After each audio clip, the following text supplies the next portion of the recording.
مسلمانانو په هر کار کې کوشش او دعا دواړه پکار دي. کوشش به هم کوي، دعا او زاری به هم کوي. بیا ته وغواړه چې کار دې پوره کېږي که نه یوازې په دعا باندې کار کېږي چې یوه پښه پر دا بله واړوه، نه یوازې په کوشش باندې انسان بریالی کېږي. یو نصیب دوی کولی. د رحمان بابا شعر څنګه دی؟ وایي که الله در سره مل نه یې رحمانه، که لښکرې د دنیا در سره یې بیا هم یک تنایه، بیا هم نشي دوی کولی. هر کار چې هر ضرورت چې دی، هر حاجت چې هر مریضي، هر پریشانی مشکلی، هر غوښتنې، هر غوښتل د الله پاک نه، کوشش هم دعا هم، کوشش هم دعا هم. دې لپاره زه تاسو ته یو واقع بیانوم چې تاسو سر په خلاص او زړه کې مې دا خبره کښېني.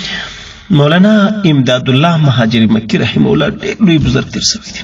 د دیوبند د دې اکثره استادانو او بزرګانو شیخ او استاذ او دغه پیر پاته شوی دی، یا وایسته باندې بغیر وایستې. مولانا امداد الله مهاجر مکی رحمه الله ته په خپلو دوستانو کې یو کس رالی عبارت وایي چې صاحبه قربان ته دعا کو چې الله پاک مې د حج نصیب وکړي، حج ته لاړ شم. مولانا امداد الله مهاجر مکی رحمه الله یو داسې خبره ورته کړې ده چې په زرو لیکلو پکار ده.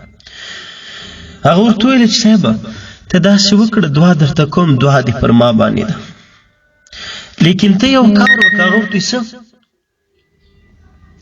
وایي؟ ته صرف پر خپل ځان باندې دونه اختیار ما ته راکړه چې زه تا په هغه وخت کې په ګوټو یا په کښتۍ یا په هغه ټیم کې د بادباني کښتۍ بولې، په دې کښتۍ کې به خلک تلل حج ته 2 میاشتې او 1.5 میاشتې مزل به چې ته مازې دومره خرچه راواخله چې ستا دوته د کور د پاره څه شي او په لار کې دې ستا دغه توشه شي، او بیا راسه ما ته ځان په لاس راکړه چې زه تا په کښتۍ کې سپور کړم او د خدای په امان یې درسره وکړم، بیا دعا ما ته راپرېږده.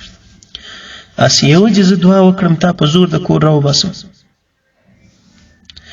یوازې په دعا باندې هم کار نه کېږي، یوازې په کوشش باندې هم کار نه کېږي.